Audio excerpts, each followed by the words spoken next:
ఉమ్, 8 నెలల క్రితం ఉమ్, వాడు మీడియాలోకి వచ్చినప్పుడు ఉమ్, అదే రోజున నేను ఇంటర్వ్యూ ఇచ్చా. అఖాడాలు ఉమ్, ఎన్ని ఉంటాయి, అవును. అఖాడాల్లో ఎవరుంటారు, ఉమ్, ఎక్కడెక్కడి వాళ్ళు ఉంటారు, bit um, to bit interview ఇచ్చా.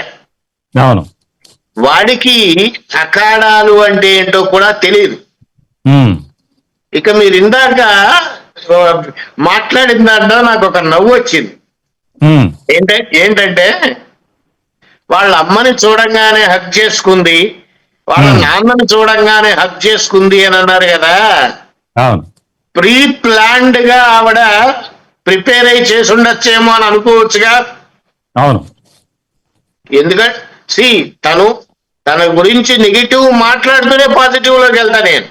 అవును, అంతే కదండి, ఖచ్చితంగా. ఇప్పుడు ఒకటి సార్, గురువు గారు, ఆమెను మేము స్వయంగా చూసాం కాబట్టి స్టూడియోలో జరిగినటువంటి ఆ యొక్క ఉద్విగ్న భరితమైనటువంటి క్షణాలు మేము పరిశీలించాం. ఎందుకంటే తనతో మాట్లాడాం 2 రోజులు. మేము ఇచ్చినటువంటి షెల్టర్లోనే సార్ కూడా, మా చైర్మన్ గారు, ఆ అమ్మాయి ఎక్కడా కూడా ఇబ్బందికరమైనటువంటి పరిస్థితులు రాకూడదు, ఆ ప్రతికూలమైనటువంటి పరిస్థితులు ఎదురవ్వకూడదని చెప్పి ఆమెను రక్షించాలి, కుటుంబ సభ్యులు వచ్చే వరకు ఆమెను మన సంరక్షణలో ఉంచాలి అనే ఉద్దేశంతో మాత్రమే ఆమెకి షెల్టర్ ఇచ్చినటువంటి పరిస్థితి. అక్కడ పట్టుకొని, తండ్రిని పట్టుకుని ఏడ్చింది ముందుగా అయితే, స్టూడియోలో కాకుండా. కానీ ఇలాంటి సందర్భాల్లో చాలా మీరు చెప్పినట్లు అదొక యాక్టింగ్ కావచ్చు, ఏదైనా కావచ్చు, కానీ 23 ఏళ్ల వయసు ఉన్నటువంటి అమ్మాయి అంత ఆలోచన ఉంటుందని మేము కూడా అనుకోలే.